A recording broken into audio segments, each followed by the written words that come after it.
No episódio de hoje, eu vou contar uma história cheia de lacunas sobre pessoas que já morreram há muito tempo e, por isso, cheia das minhas interpretações pessoais.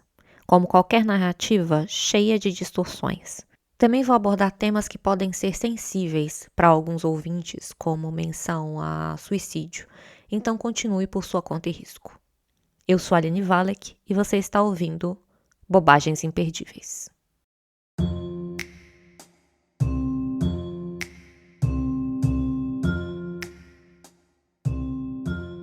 Em 1917, rolou uma treta gigantesca na exibição anual da Sociedade dos Artistas Independentes de Nova York.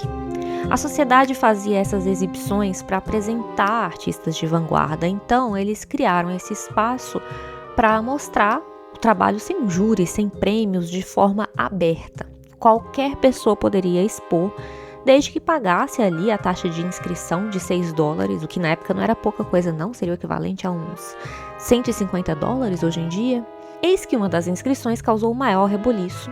Foi enviado um urinol de porcelana com a assinatura Air Mutt 1917 em tinta preta no canto da peça, intitulada A Fonte. A peça foi rejeitada, não foi exposta.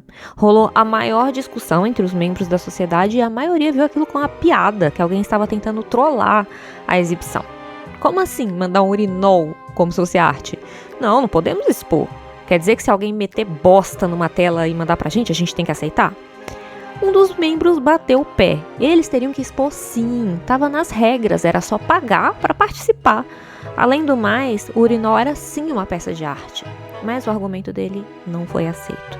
Ele apontou que isso só provava que não era uma exposição aberta a coisa nenhuma, tinha sim um júri decidindo o que ia ou não ser mostrado, e na mesma hora ele pediu demissão. Talvez você conheça esse cara, o nome dele era Marcel Duchamp. Sim, ele mesmo, o cara que é considerado um dos precursores do movimento dadaísta justamente por ser reconhecido hoje em dia como o autor do urinol. Essa peça teria sido o marco, aquela que virou a chavinha, que conseguiu sintetizar melhor a essência do dadaísmo, que era questionar o que poderia ser considerado arte. O dadaísmo era um movimento de vanguarda, de protesto, que propunha a anti-arte. Surgiu como resposta aos horrores da Primeira Guerra Mundial, que tinha acabado de acontecer. Pensa, foi a primeira vez que a humanidade presenciou uma guerra com aquelas proporções, com bombas, aviões, morte em larga escala. A resposta a isso, para os dadaístas, foi o puro absurdo. O dadaísmo seguia a linha da bobagem, da zoeira, do colorido, do sarcástico. Usava muita colagem, apropriação, ressignificação. E o urinol, a fonte, tinha muito disso, de ser uma grande pegadinha, uma provocação. Olha aqui como qualquer pedaço de lixo que se recorta do seu contexto original e se expõe como arte, vira arte. Então o dadaísmo esticou a fronteira do que se entendia até então como ato de criar. Inclusive, Duchamp é tido como inventor do ready-made, né? Esse conceito de arte já pronta, que você só cata de um lugar, dá um nome, pronto, vira uma obra. Porque até então a arte era algo que alguém precisava criar com as próprias mãos, né? Pintar uma imagem ou esculpir. Aí depois o Duchamp virou bagunça. Você pode colocar uma lata de Coca-Cola no espaço todo branco, chamar de sem título 1 e pronto, você fez arte. Porque isso aponta que a arte não está no objeto em si, mas na relação de significado que o observador cria com ele. Existe uma criação acontecendo também nesse meio do caminho, né? Entre o que se vê e o que aquilo nos leva a pensar. Mas e se eu te disser que essa tão revolucionária obra do urinol não foi ideia de Duchamp, mas de uma mulher?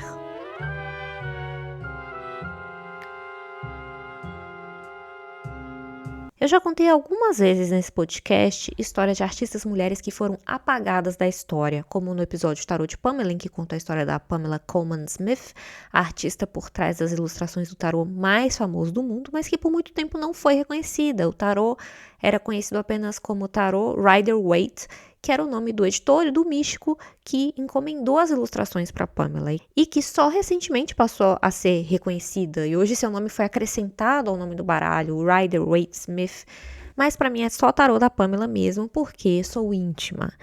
Tem também o episódio Viciadas em Retratos, em que conta a história de uma pintora e de uma fotógrafa que, apesar de serem bem-nascidas, frequentarem altas rodas da sociedade da época, né, de cada uma, tiveram o trabalho menosprezado e muito atacado pela crítica. Num dos episódios anteriores também, o Estética Viral tem uma história de como isso continua acontecendo até hoje, muito mais perto do que a gente imagina, com a história da minha amiga Cacá, que teve uma arte roubada, pirateada à exaustão, ao ponto dela não aguentar mais olhar para a imagem que criou.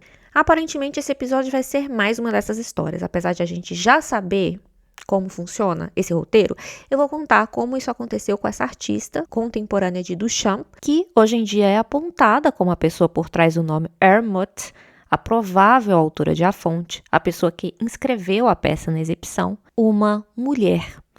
O seu nome era Elsa van Freytag-Loringhoven, ou como também era conhecida, a Baronesa.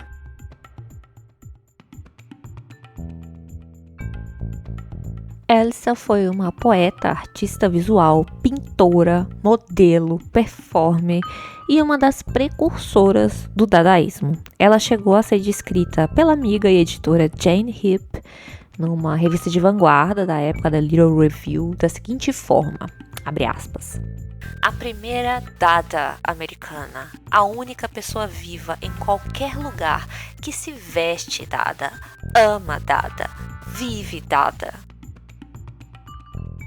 Realmente, Elsa era mais que dadaísta, ela era vista como a personificação do Dada. Ela era considerada uma figura excêntrica, exótica, desafiava padrões de gêneros, às vezes aparecia usando roupas de homem, ficava muito tranquila em ficar pelada, raspava a cabeça, usava roupas que ela mesma desenhava e costurava, usando objetos que ela catava do lixo, tinha relações livres, saía com vários homens, era desavergonhada, profana para os padrões daquela época, início do século XX, né? Talvez até para os padrões da nossa, porque esse início do século XXI também está bem puxado de conservador, né? Elsa nasceu em 1874 como Elsa Hildegard Blütz, numa cidade da Pomerânia, um território que na época fazia parte do Império Alemão, que quebrou em 1000 pedacinhos e que hoje faz parte da Polônia. Filha de um mestre pedreiro e de uma pianista, ela cresceu até que com boas condições de vida, estudou numa boa escola, apesar de ser péssima aluna, ter começado a fumar muito nova, voltava com nota baixa, escrevia poemas com piadas obscenas. Com 16 anos, ela vai estudar numa escola de artes em Berlim, mesmo o pai sendo contra, isso porque ela pôde morar na casa da tia dela, com o apoio da mãe. O pai de Elsa era um homem violento. Ela mesma relata num trecho do seu diário, datilografado com várias marcas de edição, em que ela diz: era um homem de temperamento violento, excessivo, generoso, de grande coração, mesquinhamente cruel, vingativo, tradicionalmente honesto nos negócios, inclinado a mandar na família. Também escreveu que na vida familiar ele se tornou desonesto, traiçoeiro e generoso em um padrão que se alternava intencionalmente. Os pais brigavam com muita frequência, porque a mãe não aceitava o autoritarismo do pai. Então Elsa teve uma relação conturbada em casa, que ficou impressa nos seus relatos e em muitas das suas obras, como em um poema que ela escreveu chamado The Fruit Don't Fall Far, A Fruta Não Cai Longe, em que ela escreveu mais ou menos o seguinte, eu vou traduzir aqui bem freestyle: do papai herdei minha inata safadeza, sua crueldade me destinou a ser igual.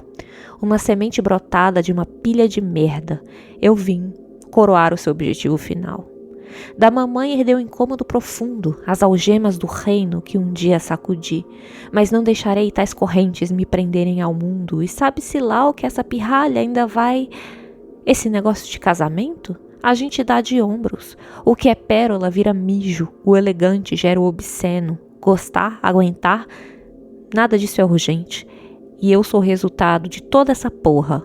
Faça o que quiser, o mundo é sua ostra, linda. Mas fique avisada, o mar pode te afogar ainda. A mãe de Elsa, Ida Marie, sofria de transtornos mentais, teve várias crises, tentou se matar, se afogando no mar Báltico, mas desistiu.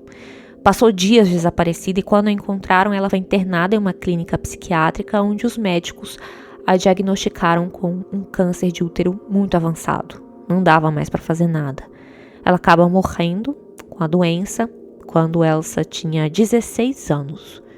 O câncer de útero da mãe, que parece aqui uma informação gratuita, na verdade ficou muito marcado na Elsa, inclusive na sua obra. E pode ter influenciado também a ideia da peça do urinol, mas a gente já chega lá.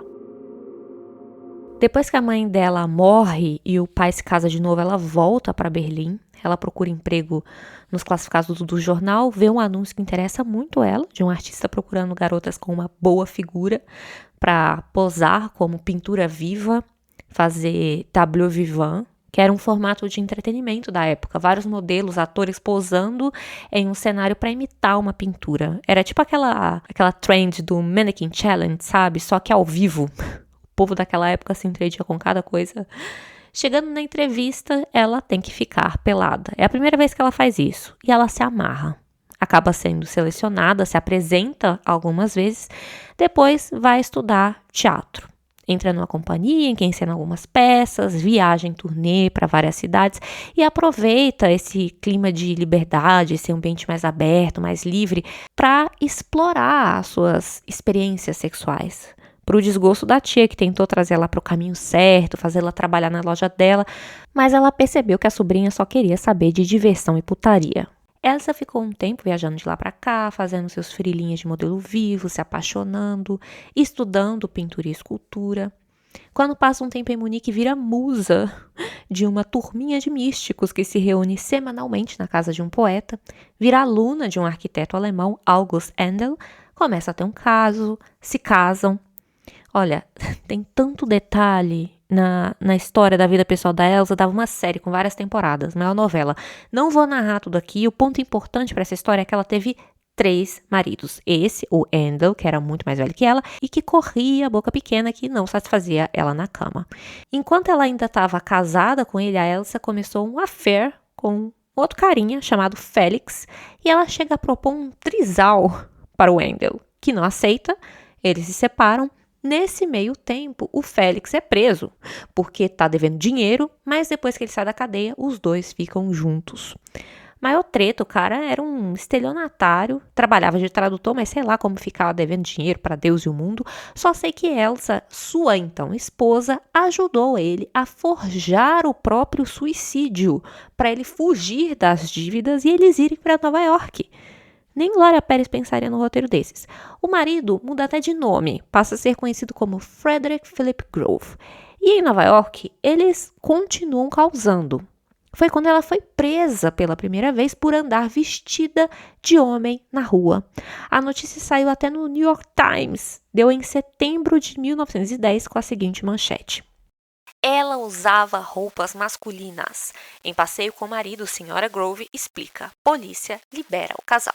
A senhora Elsie Grove, recentemente residindo em Nova York, mais anteriormente em Berlim, foi presa na movimentada Quinta Avenida esta tarde, enquanto caminhava ao lado de seu marido, F.P. Grove, de Nova York, vestida com roupas masculinas e fumando um cigarro.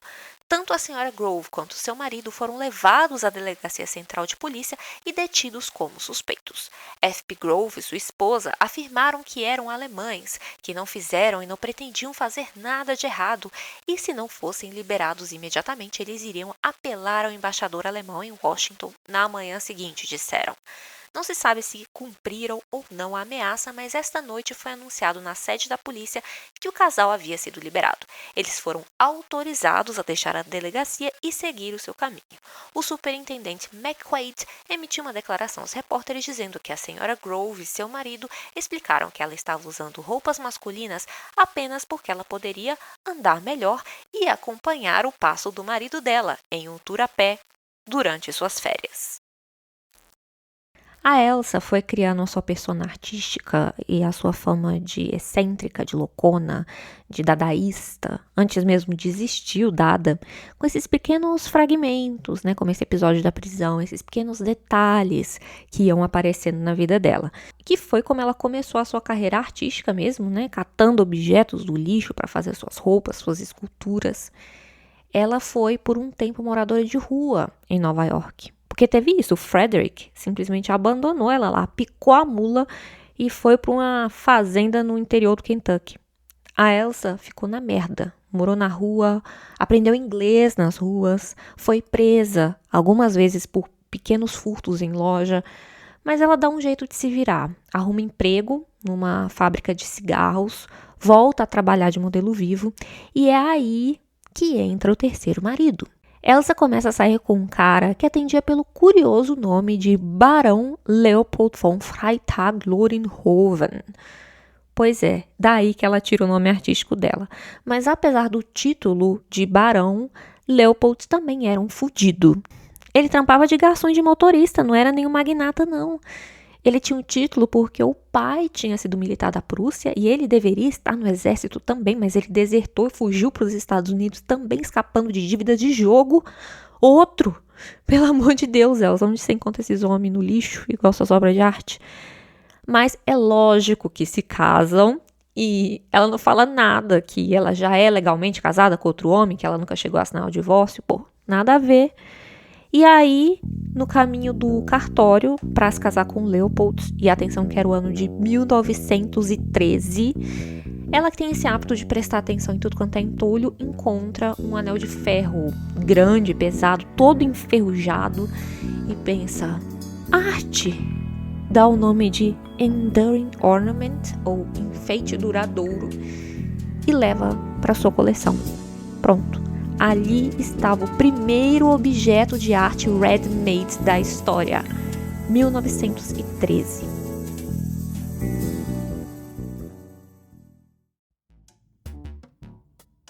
Vamos sair rapidinho da linha do tempo para olhar um pouco para esse corpo de trabalho da baronesa. Essa peça, a Enduring Ornament, inaugura uma série de obras feitas com entulhos, algumas ready-made, outras mais ou menos, que usam muitos pedaços de materiais de construção. God foi a mais conhecida delas, é de 1917. É um pedaço de encanamento, eu diria que é um cano de uma pia, com uma das pontas bem amassadas, posicionado de pé em cima de um pedaço de madeira. Hoje ele faz parte da coleção do Met Museum em Nova York. É bem representativo dos temas que a baronesa trabalhava. Primeiro, a ressignificação do que era o lixo, do que era a escória, aquilo que pertencia aos escombros da sociedade para o qual ninguém estava olhando, né? O encanamento que geralmente está oculto, escoando os fluidos humanos indesejados, a merda, o cuspe, o mijo, aquilo que é rejeitado, como nos versos do poema dela, né? O que é pérola vira mijo. E ela pega isso e alça ao papel mais supremo de todos, o de Deus. E o outro tema muito presente é a religião, é o sagrado. Tem outra peça dela, que é basicamente uma ripa de madeira bem desgastada, de formato irregular, meio pontudo, que ela posiciona na vertical, fixada num suporte de madeira bem simplão, e chama de catedral. Só o nome da peça já muda tudo. Um pedaço de lixo sem nenhum valor, algo banal. O olhar da Elsa pega e destaca como algo sagrado, como a casa de Deus. Na poesia dela também dá para encontrar muitas menções à religião e ela mistura referências religiosas, espirituais, místicas, com imagens científicas, equações e também com referências a sexo, a relações amorosas e de poder entre homens e mulheres. Por exemplo, o poema Aritmética Cósmica, que é escrito em forma de equação matemática. 1 é igual a 2 é igual a sexo. 2 igual a 1 é igual a potência. 1 é igual a 3, que é igual a Espírito Santo. Dá muito o que pensar, né? Essa equação. Ou o poema Torrada Orgásmica, que diferente do primeiro poema que eu li aqui no episódio, né, ele é mais desconstruído, bem mais sem regras, parece que ela tá só cuspindo palavras aleatórias no papel, às vezes nem se preocupa em escrever certo. Feiticeiro, sombria, espaço grande, expressão, criador difuso, comprimido, em extasiada argila, bebericaste, bebericaste bebestê, sol pra prometer ainda. Só mais um dia normal, né, numa mente dadaísta. E aí, no meio desse fluxo de palavras, que parece não ter nada com nada, ela desenha uma equação, eu vou ter que descrever o desenho. 1 é igual a 2, bem parecido, né, com a aritmética cósmica. 1 é igual a 2, 2 é igual a 1. 1 é igual a 3. E aí um traço juntando tudo isso, né, do lado, igual a X, que é igual a um monte de riscos pretos, que é igual a círculo com ponto no meio. O que isso quer dizer? Aparentemente é só o puro suco do dadaísmo. Eu encontrei esses poemas da Elsa e muitos outros num site que é um projeto muito legal da Universidade de Maryland. Dá para ver o manuscrito dos poemas, né, escritos à mão pela baronesa, uma transcrição do lado para facilitar a leitura, já não é fácil de entender, e ainda uma introdução crítica para cada um, que ajuda a entender um pouco melhor as imagens que o poema está criando. É perfeito. Benditos sejam os pesquisadores que facilitam o acesso para essas maravilhas. Eu vou deixar o link na descrição e os meus apoiadores têm acesso ao meu dossiê de pesquisa mais completo, né, sobre a baronesa, que é um documento com todos os links do que eu li para escrever esse episódio, com imagens das obras, com fotos da baronesa. Tudo que ilustra o que eu tô contando aqui é um mimo para agradecer quem fortalece os meus projetos, né, quem escuta o podcast, curte, me paga um café todo mês para esse podcast continuar. Você também pode me apoiar em apoia-se/Aline Valek. O link também tá na descrição do episódio. Tá bom, Aline, mas cadê o tal do urinol? Quem criou? De quem foi a ideia? Quem que escreveu na exibição? Calma. Antes disso, a gente precisa saber como que a Elsa conheceu o Duchamp, que é um personagem importante aqui, então de volta à linha do tempo. O casamento com Leopold não durou muito tempo. Eles ficaram juntos 2 meses e terminaram. Quando começou a Primeira Guerra Mundial, o Leopold resolveu se apresentar para o exército alemão para tentar limpar a sua honra, então largou a Elsa, picou a mula de volta para a Europa. É impressionante, né? A empolgação para participar de uma guerra. Só que o navio em que ele estava, que levava os voluntários de guerra que iam servir a Alemanha, foi interceptado por franceses, né, os inimigos da Alemanha, e Leopold acaba ficando 4 anos como prisioneira de guerra. Era melhor ter ficado em Nova York. Bem, mesmo não estando mais juntos, Elsa adotou o nome do ex, o sobrenome e o título. Era uma boa piada, né? Pensa bem, uma zoeira tipicamente dadaísta, uma artista pobre, lascada, ser conhecida com o nome de baronesa. E era justamente o que ela fazia com as suas obras, né? Pegava algo que não valia nada e dava nomes importantes. Ela voltou a modelar para artistas para ganhar a vida e em 1915 ela começou a dividir o apartamento em que ela vivia no Lincoln Arcade Building, que era um prédio que viviam mesmo vários artistas, e no apartamento dela, que ela dividia com vários gatos e cachorros que ela bem devia pegar da rua também, ela começou a dividir com um jovem artista francês chamado Marcel Duchamp. Elsa e Marcel ficaram muito amigos, ficavam até altas horas discutindo ideias, davam um pitaco no trabalho um do outro, e eles tinham muita coisa em comum, né? Como essa tendência dadaísta, uma vontade de fazer coisas malucas, de romper com os valores da sociedade burguesa que pariu todo aquele horror da guerra.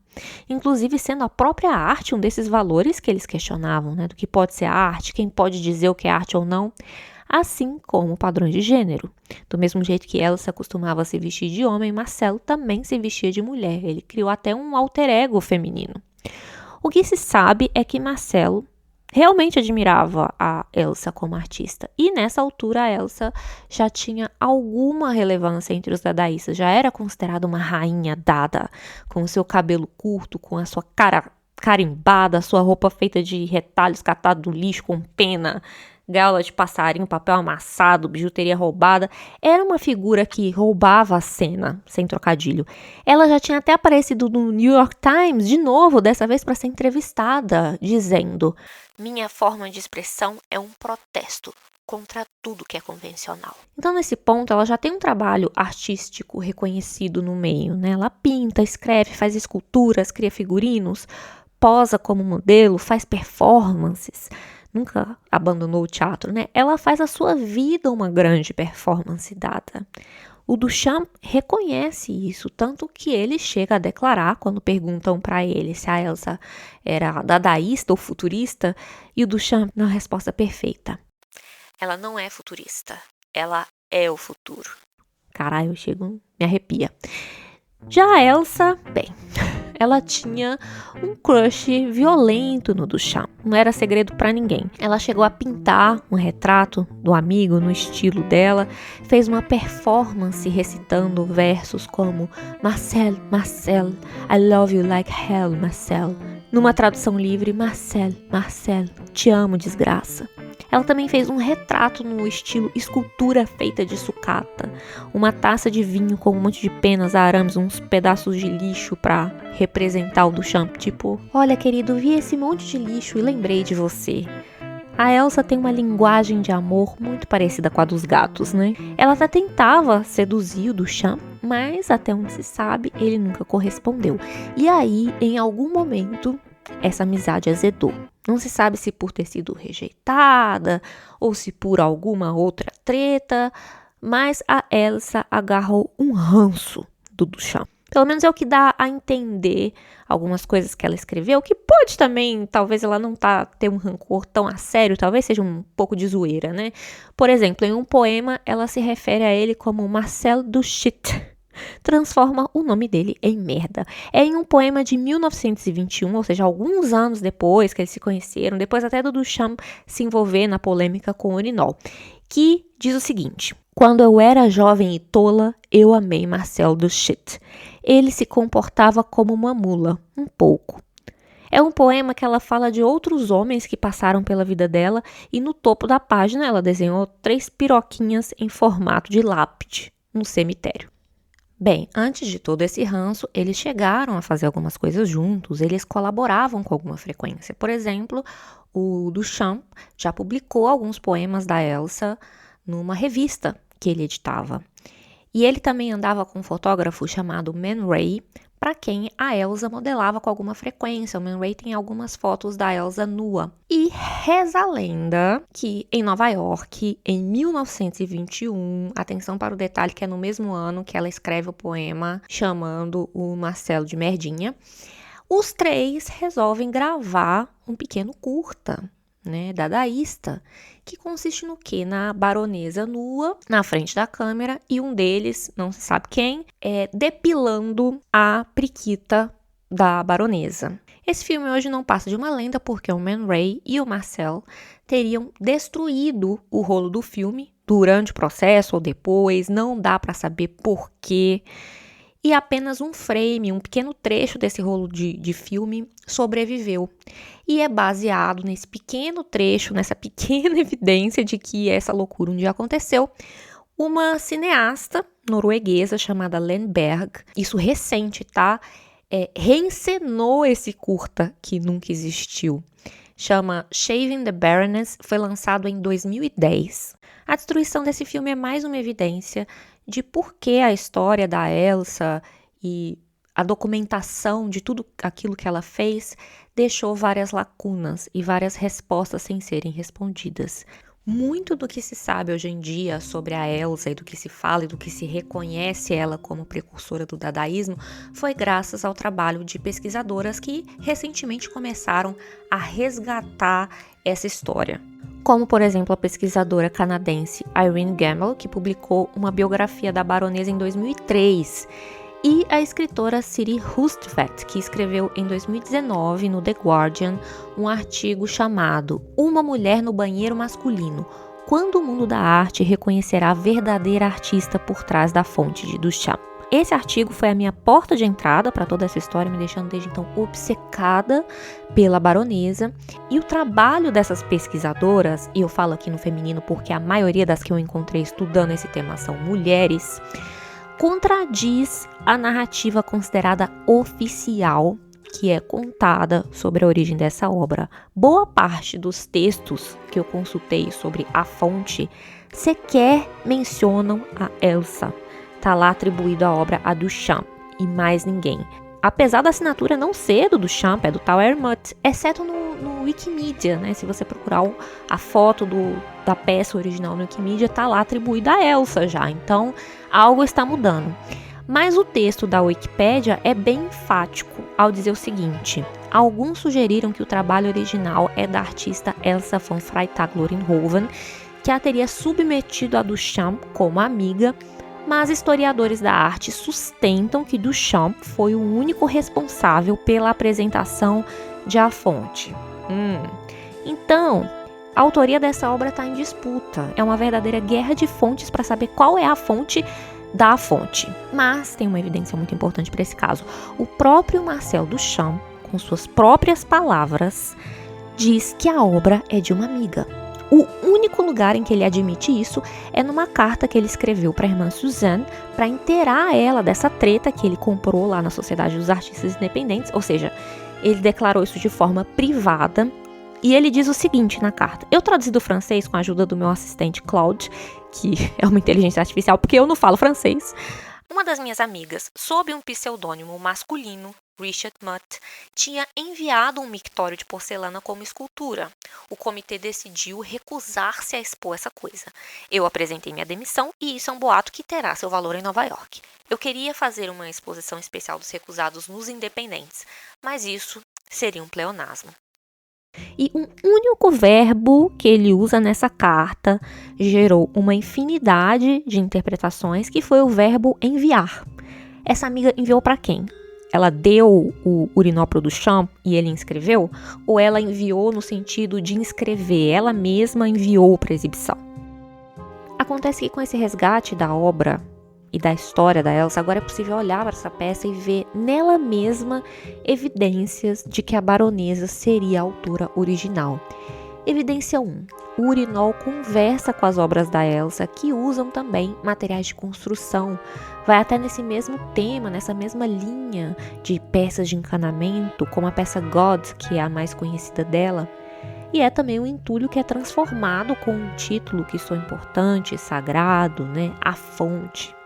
Evidência 2. A assinatura. Primeiro que as pesquisadoras apontam que a letra que assina Hermut bate com a caligrafia da Elsa. Segundo é que esse pseudônimo faz muito sentido como um trocadilho em alemão, porque Armut soa como Armut, que significa pobreza em alemão, literalmente. Agora, se a gente inverter a ordem, colocar Mut primeiro e Ar depois, Mut-Ar, soa parecido com a palavra Mutter, que é mãe em alemão. Outro detalhe é que a assinatura é colocada de uma forma que inverte a posição original do urinol como objeto de mijar em pé ali instalado no banheiro. E dependendo do ângulo que a gente olha o urinol, o formato dele pode lembrar o formato de um útero. Então a peça ganha uma outra camada de significado se a gente considera que a ideia foi da Elsa. A Fonte é uma obra que faria referência à mãe dela e à perda dessa mãe. Evidência 3, o título, que aponta para uma outra inversão da ideia do mictório masculino, porque fonte é algo de onde jorra a água e o urinol é para onde escorre a água. O fluxo está invertido. Então a palavra fonte também reforça a ideia de útero, de onde sai a vida. A Elsa era uma artista que mexia muito com inversões, Inverteu o sentido, inverteu o gênero, inverteu os sinais, como nas equações matemáticas. Então ela inverteu um símbolo do masculino, pelo menos dentro dessa ideia binária que relaciona gênero com sexo biológico, Então é ter o corpo do homem ou o corpo da mulher. Então esse símbolo masculino que é o mictório de mijar em pé, ela inverte para um símbolo feminino, uma referência ao útero da mãe. Se esse urinol foi ideia da baronesa e o Duchamp foi lá e executou, ou se ela deu o urinol pro Duchamp e ele inscreveu na exibição, ou se a obra foi um presente dela pro amigo, tipo, toma, faz aí o que você quiser com isso, não dá para saber ao certo, porque essa peça que causou aquele auê em 1917 não existe mais, não está exposta em lugar nenhum. O que aconteceu? A peça foi rejeitada pelo comitê, o Duchamp pediu demissão, blá blá blá, e aí ele levou a peça para um outro lugar, onde ficou exposta por pouco tempo, chamou um fotógrafo, pediu para fotografar a peça e ele escreveu um texto chamado O Caso Richard Mutt, que ele publicou em uma revista que ele colaborava. E Duchamp escreveu em defesa da peça, não dizendo, porque eu fiz assim, ou porque é minha peça, não. Ele escreveu o seguinte, abre aspas, Não importa se o Sr. Mutt fez a fonte com suas próprias mãos ou não. Ele a escolheu, fecha aspas. E depois continua defendendo o porquê daquilo ser arte. Abre aspas de novo. As únicas obras de arte que a América deu foram o seu encanamento e suas pontes. Fecha aspas. Depois disso, o urinol desapareceu. Há rumores de que foi destruído, quebrado em 1000 pedacinhos por algum artista, deixando no lugar um espaço vazio que até hoje é preenchido com 1000 especulações. A minha hipótese, considerando tudo que eu li e a minha delirante intimidade com a Elsa, nessa sensação de que eu a conheço, eu diria que a Sociedade dos Artistas Independentes estava certa. Foi uma grande trollagem. E é provável que os dois tenham feito isso juntos. A baronesa teve a ideia, catou esse urinol em alguma caçamba que ela estava sempre revirando, ela já tinha isso. Talvez o Duchamp tenha incentivado a inscrever na exibição, porque ele podia aproveitar para provar o ponto dele, que aquela galera da sociedade era tudo careta. Agora, ainda se a ideia não tiver sido dela, não foi ela que pegou o urinol, não foi ela que inscreveu, Aline, você tá viajando, beleza. Mas é preciso considerar que, pelo menos, no mínimo, o Duchamp se inspirou muito nela. No mínimo, ele copiou o que a baronesa já tinha feito com God. Dizem que ele inventou a palavra ready-made para se referir a esse tipo de arte, mas é curioso que ele tenha inventado esse termo em 1915, justamente no ano em que ele começa a morar com a Elsa, numa casa cheia de tranqueira tirada do lixo que ela transformava em arte. A gente pode até não ter evidências o suficiente para afirmar que a Elsa foi a criadora de A Fonte, mas eu acho que dá para a gente considerar assim que o Duchamp é obra dela. A baronesa criou ele como artista.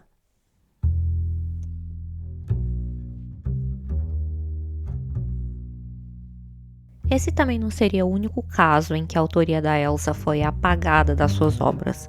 Por exemplo, por muito tempo, várias esculturas dela foram creditadas aos fotógrafos que fotografaram as obras, porque se tinha o registro do nome dos caras que tiraram as fotos, então achavam que as obras eram deles também, ainda que não tivessem nada a ver com o trabalho deles. Só mais tarde é que descobriram que as esculturas eram da Elsa. E esse apagamento é especialmente doloroso quando a gente olha para a história dela e vê que ela foi uma artista que viveu na pobreza. Ela nunca conseguiu fazer grana com a arte dela. Parte disso se deve à dificuldade que ela tinha também por falta de recursos, né? De tangibilizar os objetos dela como arte, né? De materializar, de criar registros disso.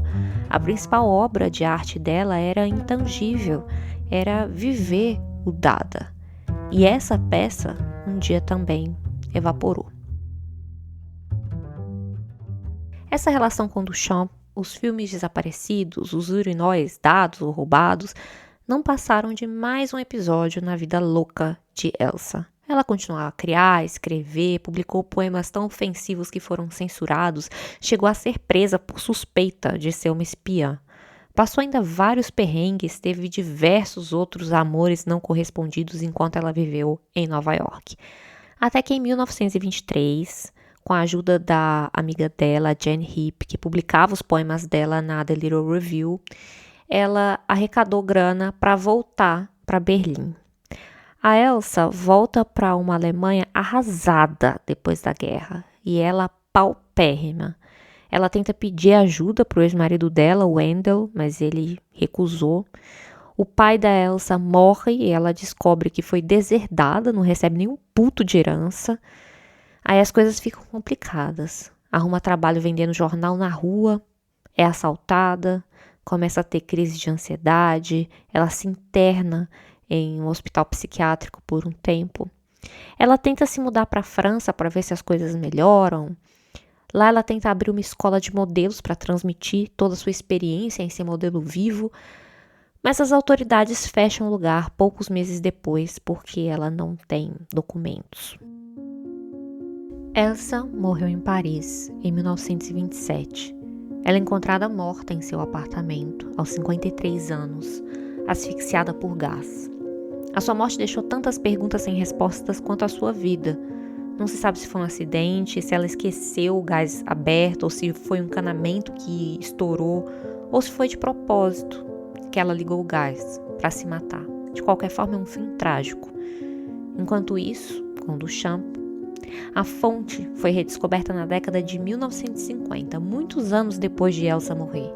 E Duchamp só então reivindica a autoria e cria uma réplica. Várias, na verdade. Com a assinatura Hermut e tudo. Com a letra bem diferente da assinatura da obra original, o modelo do urinol também é diferente. Em 1951 é que ele cria o seu primeiro objeto ready-made, uma roda de bicicleta montada de cabeça para baixo em cima de um banquinho. Foi a vez dele de entrar em evidência. Começou a aparecer em matérias de revista, tinha projeção na mídia, a fonte começou a fazer muito sucesso e por isso Marcelo ficou conhecido como o precursor do Dada. Seu nome está sempre lá, associado ao movimento dadaísta nas páginas dos livros didáticos, nos vídeos de história da arte. Já o nome da Elsa. O que não há dúvidas é que Duchamp é sim autor da réplica de A Fonte.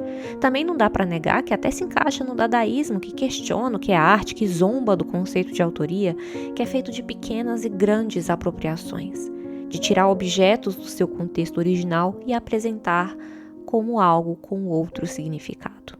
Foi isso que ele fez realmente. Duchamp deixou a lição de que toda cópia será recompensada. Uma das dezenas de réplicas autorizadas que ele criou vale hoje em dia em torno de 3 milhões de dólares. Duchamp tinha razão. Elsa era o futuro. Ela foi dada antes de existir dadaísmo, foi beat antes de existir o movimento beatnik, foi punk antes de existir o punk. Vai ver, por isso é tão difícil ver o futuro. O futuro é uma mulher visionária, mas mal paga, ignorada e apagada pela história.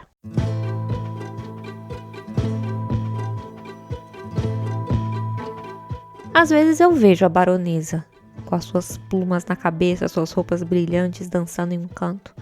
Ela é uma espécie de mentora espiritual para mim. Eu recorro a ela especialmente quando tenho medo de mostrar quem sou, quando eu me seguro para parecer adequada. Medo de parecer ridícula com o que eu estou criando, em um ambiente que prefere eficiência à imaginação.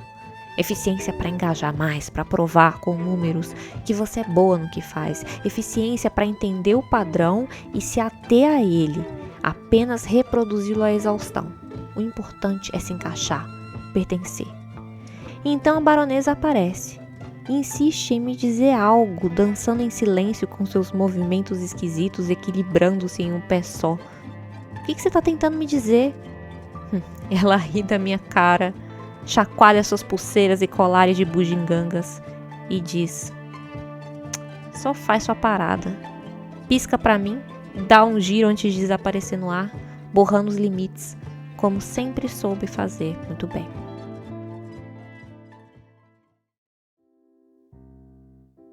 Bem, assim eu encerro o episódio de hoje. Muito obrigada por ouvir até o final. Espero que você tenha aproveitado essa viagem e me conta o que você achou. Quem você acha que realmente criou a fonte? Me conta aí nos comentários, estou curiosa para saber. Também deixei uma enquete aí no Spotify. Você pode me escrever um e-mail a qualquer momento sobre qualquer coisa em escreva@alinevalek.com.br. Um beijo e tchau, tchau.